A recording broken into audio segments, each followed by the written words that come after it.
Belum sepekan menjadi Presiden RI, Prabowo Subianto telah melantik 136 pejabat negara yang menempati pos menteri, wamen, kepala badan hingga staf ahli. Namun, mantan Danjen Kopassus itu juga membuat sejumlah gebrakan berani.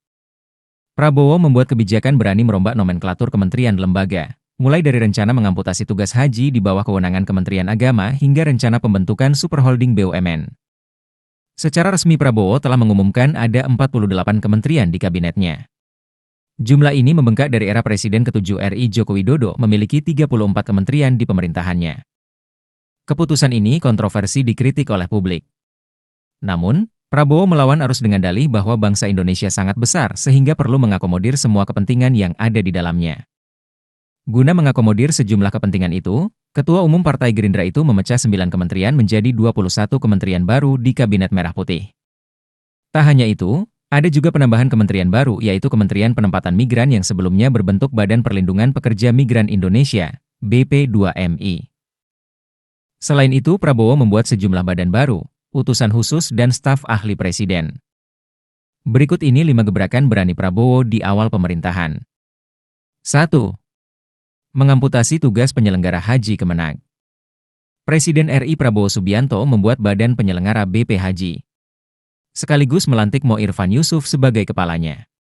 Kelak, BP Haji ini berperan mengambil alih tugas Kementerian Agama, Kemenag, dalam hal penyelenggara pemberangkatan ibadah haji. Kewenangan Kemenag itu mulai dilakukan pada 2026. Adapun, mulai tahun depan BP Haji akan bekerja bareng dengan Direktorat Haji dan Umroh, Kemenag, untuk pemberangkatan jamaah haji. Kami 2025 belum ambil kewenangan haji, masih kolaborasi dengan Direktorat Haji. 2026 insya Allah kami sudah mandiri, ucap Irfan usai dilantik di Kompleks Istana Kepresidenan Jakarta, Selasa, 22 Oktober 2024. Irfan menyampaikan harapan Presiden Prabowo agar instansinya bisa segera mandiri dalam mengurus pelaksanaan ibadah haji dan umroh secara aman dan nyaman. RI 1 berharap Indonesia mempunyai perkampungan haji RI di Tanah Suci. Menurut Bapak Presiden, layanan haji harus lebih ditingkatkan lagi untuk bisa lebih nyaman buat para jamaah haji dan juga aman buat para zaman haji. Saya kira itu saja, pungkas Irfan. Usulan pembentukan BP Haji beberapa kali muncul imbas polemik ibadah haji yang terjadi setiap tahun. Namun, tidak ada keputusan yang keluar dari pemerintah hingga terbitnya gebrakan dari pemerintahan baru Prabowo. 2. Rencana pembentukan superholding BUMN. Presiden Prabowo resmi membentuk Badan Pengelola Investasi Daya Anagata Nusantara, BPI Danantara, yang diproyeksikan menjadi cikal bakal superholding perusahaan plat merah atau BUMN. BPI Danantara memiliki visi sebagai pengelola investasi, mendorong transformasi dengan menumbuhkan korporasi berskala dunia.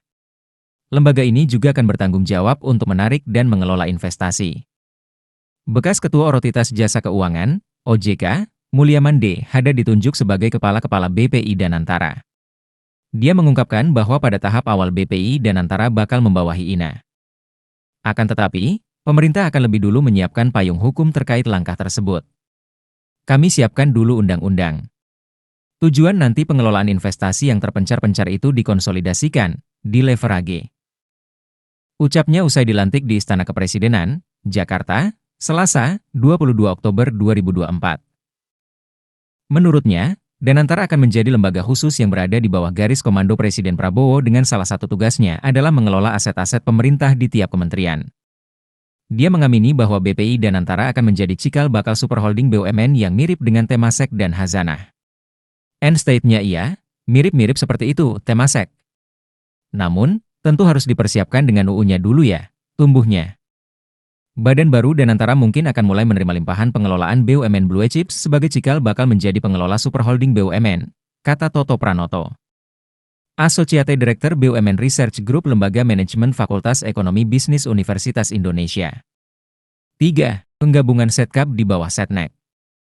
Prabowo menerbitkan Peraturan Presiden, Perpres, Nomor 139/2024 soal penataan tugas dan fungsi Kementerian Negara Kabinet Merah Putih 2024 hingga 2029. Perpres ini mengatur tentang peleburan Sekretariat Kabinet, Seskap, di bawah Kementerian Sekretariat Negara, Setnek. Perubahan nomenklatur Setkap itu dinilai untuk mengakomodasi Mayor Teddy Indrawijaya atau yang akrab disapa Mayor Teddy. Pasalnya, Setkap selama ini dijabat oleh pejabat setinggi menteri. Status Seskap adalah pejabat setara menteri. Namun, kalau menurut politikus Gerindra, Sufmi Dasko Ahmad, karena Teddy tetap berdinas di Milter, maka Setkap kemudian dilebur ke Setnek.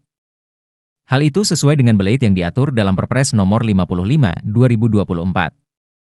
Munculnya Perpres nomor 139 tahun 2024 ini, persyaratan itu dibatalkan.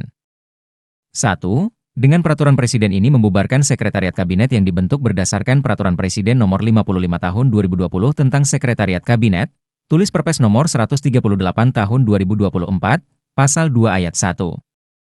Nanti pelaksanaan tugas dan fungsi Setkap akan beralih di bawah Kementerian Sekretariat Negara. Hal ini tertuang dalam pasal 2 ayat 2 dan ayat 3. 2. Dengan pembubaran sebagaimana dimaksud pada ayat 1, untuk selanjutnya pelaksanaan tugas dan fungsi dari Sekretariat Kabinet diintegrasikan ke dalam kementerian yang menyelenggarakan urusan pemerintahan di bidang kesekretariatan negara. 4. Menteri Keuangan di bawah koordinasi Presiden. Prabowo memutuskan Kementerian Keuangan berada di bawah koordinasi langsung Presiden, bukan lagi dikendalikan oleh Kementerian Bidang Perekonomian. Padahal ada 7 Kemenko yang dibentuk Prabowo.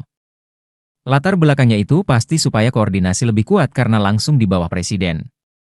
Yang kedua, pastinya untuk optimalisasi penerimaan dan juga efektivitas belanja, kata Kepala Biro Komunikasi dan Layanan Informasi Kemenkeu Denny Surjantoro. Denny mengatakan, ketentuan terkait koordinasi langsung dengan Presiden diperkuat oleh Perpres. Status koordinasi Kemenkeu dan beberapa instansi lain yang akan diatur secara terpisah tercantum dalam Pasal 94 Peraturan Presiden, Perpres, nomor 140/2024. Tentang Organisasi Kementerian Negara.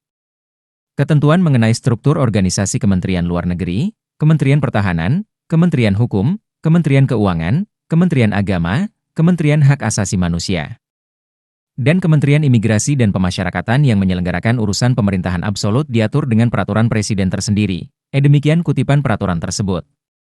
Sebelumnya, Kemenkeu dan beberapa instansi lain kini tidak lagi menjadi pihak yang berkoordinasi dengan Kemenko Bidang Perekonomian. Hal tersebut tercantum dalam Perpres No. 139/2024 tentang penataan tugas dan fungsi Kementerian Negara Kabinet Merah Putih periode tahun 2024 hingga 2029 ditetapkan pada 21 Oktober 2024. Dalam belait tersebut, Kemenku sudah tidak tercatat menjadi lembaga yang berkoordinasi dengan Kemenko Perekonomian atau kementerian koordinator lainnya.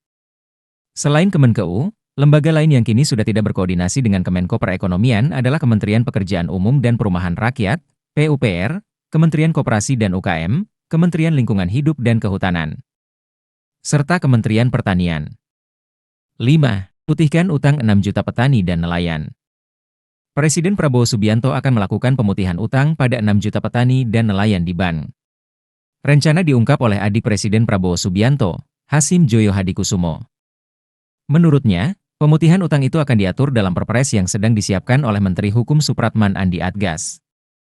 Saya berharap minggu depan ya, beliau akan tanda tangan Perpres pemutihan 5-6 juta manusia dengan keluarganya akan dapat hidup baru, kata Hasim di Menara Kadin Indonesia, Rabu, 23 Oktober 2024.